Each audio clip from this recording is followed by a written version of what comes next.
Ariel Helwani in Las Vegas for UFC 202 alongside Neil Magny, who meets Lorenz Larkin on the Fight Pass prelims this Saturday night.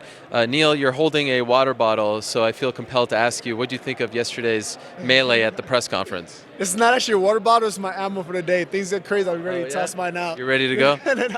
No, but at the end of the day, I thought it was a bit unprofessional. They can handle themselves better than that, but I can't really do much about it now.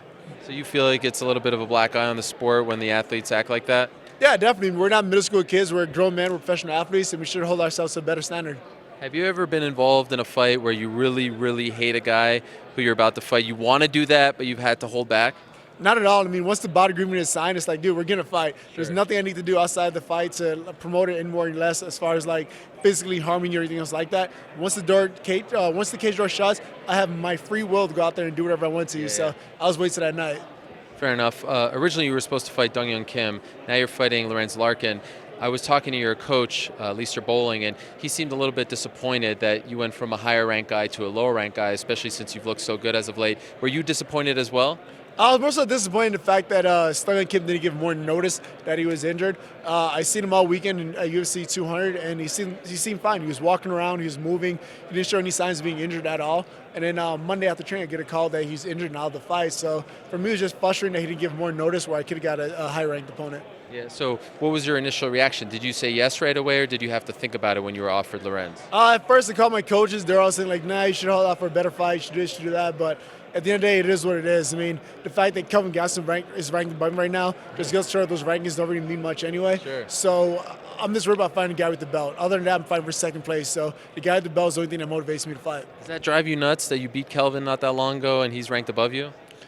I mean, I could sit there and linger on it and like let it get the best of me, but at the end of the day, it is what it is. I mean, I'm not here to fight for second place. I'm here to fight for the title. So I'll just focus on that. Did you get any kind of assurance from the UFC that if you win this fight, you will finally get a high-ranked guy, a top 5 guy, something like that? Yeah, definitely. Joseph already told me that after this fight with the win, that I'll be in position to fight a top-ranked guy. But like I said earlier, I'm not interested in fighting for second place. I'm ready to fight for a title.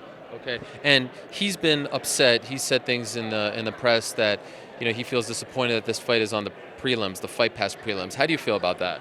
At the end of the day, this is Conor McGregor versus Nate Diaz's card. It's not my card. For me, it's a motivating factor. I mean, it gives me extra motivation to go in the gym and work towards having that main event fight where my face is plastered all over Las Vegas. So I'm not going to take it as a negative. I'll take it as a positive and use it as a motivation going forward. Yeah. Would you have preferred to have been on the pay-per-view because a lot of people are going to tune in for Conor and Nate so you could get some of that rub as well? Not at all. I mean, I'll create my own thing. I mean, I'll go out there, put on a great performance, and then become another trending topic on social media again. Okay. When was the last time you were a trending topic? When I fought Hector Lombard, I was a trending topic on Facebook for 2 days straight. Wow. For good reasons or bad reasons? Was part of it the beating and the length of the fight? It was at the end of the day, it was good reasons. Okay. I mean, they showed a clip of me getting beat in the beginning, but it showed the pounding for Hector Lombard received in the second round. So it was both good and bad, mostly good. Is the goal still get out of this fight with the win and then fight in New York, your backyard in November? Is that what you still want? Yeah, definitely. I mean, if I can't fight for a title now, I want to at least go ahead and make history by fighting in New York City. Yeah. Who's the ideal opponent after this one? Do you have anyone? Don't say anyone. Learn your lesson.